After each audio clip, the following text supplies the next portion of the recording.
Bonjour à tous et bienvenue dans cette vidéo un peu spéciale. Donc je vous donne vite fait le contexte de cette vidéo.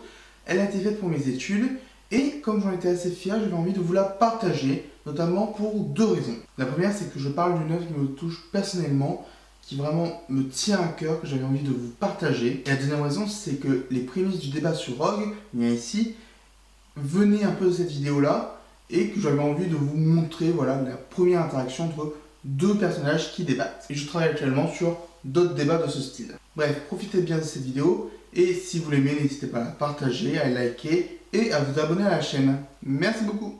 Bonjour à tous. Aujourd'hui, nous allons parler de The morning, always morning in the rich man's world. J'adore Abba. Non, c'est Monet le peintre. Oui, je sais. Nous allons donc essayer aujourd'hui d'analyser un tableau qui m'est cher personnellement, la Pie de Monet. Mais commençons par replacer les choses dans leur contexte. La pie est un oiseau de la famille des Corvidae. Son nom vernaculaire est la pie bavarde. Non mais, tu le fais exprès? On va le faire sérieusement. On va d'abord commencer par présenter Claude Monet, puis son mouvement, l'impressionnisme, et enfin nous parlerons plus en détail du tableau. Claude Monet est né le 14 novembre 1840 à Paris et est mort le 5 décembre 1926 à Giverny. Il était le fondateur de l'impressionnisme. Merci beaucoup pour la fiche Wikipédia. Mais on peut aussi dire qu'il a commencé à travailler très jeune, notamment en faisant des dessins, et c'est en rencontrant son maître, Eugène Boudin, qu'il commencera à apprendre le travail par touche et à glisser progressivement vers l'impressionnisme. Et du coup, c'est à toi de nous lire la fiche Wikipédia de l'impressionnisme. Non, ne t'en fais pas, je ne vais pas faire la fiche Wikipédia moi. Par contre, on va bel et bien parler de l'impressionnisme. Qu'est-ce que c'est? L'impressionnisme est un mouvement artistique né à la fin du 19e siècle. Et l'un des buts principaux de l'impressionnisme, c'est de trancher avec la peinture académique. C'est quoi la peinture académique? La peinture académique est un art qui se veut réaliste, avec des sujets importants, comme la religion, l'histoire ou les portraits par exemple. Il était impensable à l'époque de réaliser des scènes de vie quotidienne. C'était de l'art bas, c'était vraiment en bas, bas étage. Il fallait à cette époque imiter les anciens, avoir un art noble, imiter la nature. Et donc du coup l'impressionnisme ça tranche avec tout ça. L'impressionnisme représente des scènes de la vie réelle par exemple, en prenant en compte les couleurs, les différents moments de la journée, en jouant avec ces couleurs, comme le faisait du coup Claude Monet. On peut rajouter que aussi à la place d'avoir d'immenses tableaux de plusieurs mètres de long, nous avions plus souvent des petits formats. D'ailleurs, est-ce que tu savais que c'était Claude Monet qui avait donné son nom au mouvement impressionniste? Oui, je le sais. Et ça, c'est grâce à son tableau Impression Soleil Levant. Cette toile fait partie des 105 œuvres décisives de la culture occidentale. Oui, c'est ça. Mais ce n'est pas du tout le sujet d'aujourd'hui. Tu as raison, nous allons enfin parler du tableau, mais encore une fois, remettons les choses dans leur contexte. Ce tableau a été fait suite à une tentative de suicide de Claude Monet, qui profite des chemins de fer, qui est une technologie nouvellement acquise à cette époque-là de l'histoire, pour retourner à Etretat, et il revient à ses premières passions, les paysages. C'est ainsi qu'un hiver, à Etretat, il peint la Pie.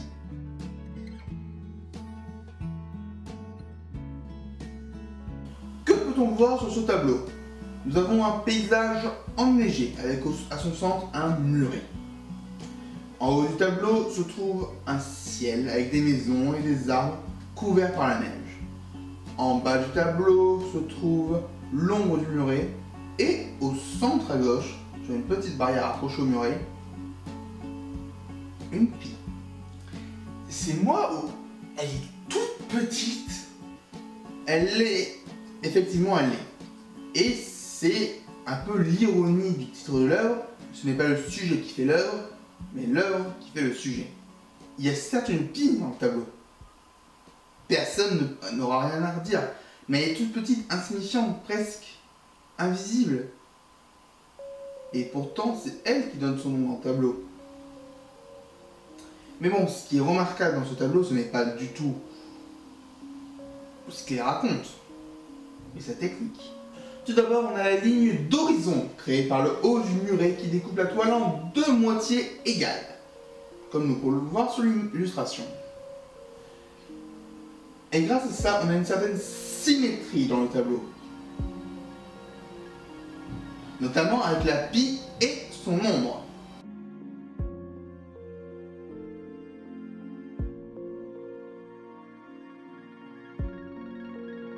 Mais ce n'est pas tout, on a aussi beaucoup de lignes horizontales et verticales. Ces lignes donnent un repère visuel au spectateur et une harmonie visuelle à l'œuvre. Les traits horizontaux représentent les différentes couches de blanc, faites par la neige évidemment. Et les traits verticaux sont des repères visuels des différents éléments naturels. Donc la brique pour le muret, les murs de la maison ou les arbres, tout simplement. Un autre point mémorable de l'œuvre, ce sont les couleurs utilisées. Elles sont majoritairement blanches et c'est normal. Il y a de la neige. Mais Monet a utilisé une grande variété de nuances de blanc.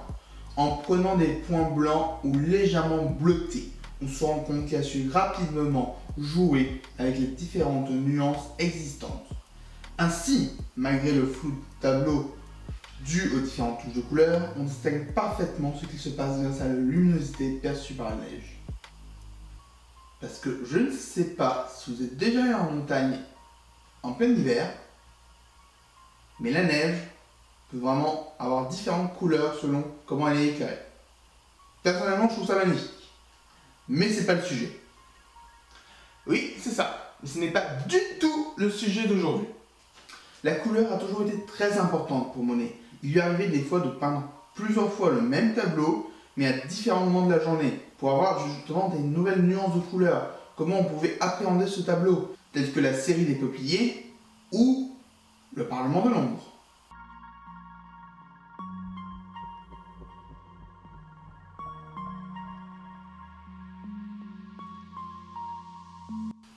Personnellement, sur le portail, je vois aussi une sorte de portée, parce que le portail a 5 branches, ça fait comme une portée de musique, et la pie sur la branche tout en haut ferait comme une note. Oui, il y a aussi ce petit détail. Ainsi, dans ce tableau se dégage surtout une impression de photo prise sur le moment. Une impression de photo, je précise. Pour rappel, l'impressionnisme, ce n'est pas imiter la nature. Donc ça reste une impression. Il s'agit d'un moment fugitif. Et Monet retranscrit l'impression qu'il a eue en voyant ce paysage. Les deux éléments importants de cette toile sont les plus fugitifs. La neige qui va fondre et la pie qui va s'envoler. Elle est peut-être même déjà partie. On n'a pas un tableau descriptif comme dans la peinture académique, mais bel et bien un tableau qui nous offre une perception, une impression, un tableau impressionniste. C'est d'ailleurs parce qu'il ne raconte, entre guillemets, rien, qu'il a été refusé au salon de 1969. Le salon? Enfin, si Claude Monet, bon, je sais qu'il est mort, mais s'il veut venir au salon, il peut, enfin... C'est quoi le salon? Le salon de peinture et de sculpture était une manifestation parisienne qui permettait d'exposer un peu des toiles, des sculptures, tout ça, mais surtout de l'art académique. Du coup, les impressionnistes n'étaient pas souvent conviés. Je comprends mieux pourquoi ça a été refusé. Mais j'ai une dernière question pour toi. Vas-y, pose ta question. Au tout début de la capsule vidéo, tu as dit que ce tableau t'était très cher personnellement. Pourquoi? J'aime ce tableau parce que il me calme, il m'apaise. On a une impression de sérénité en le regardant. Et surtout, il me rappelle mon enfance.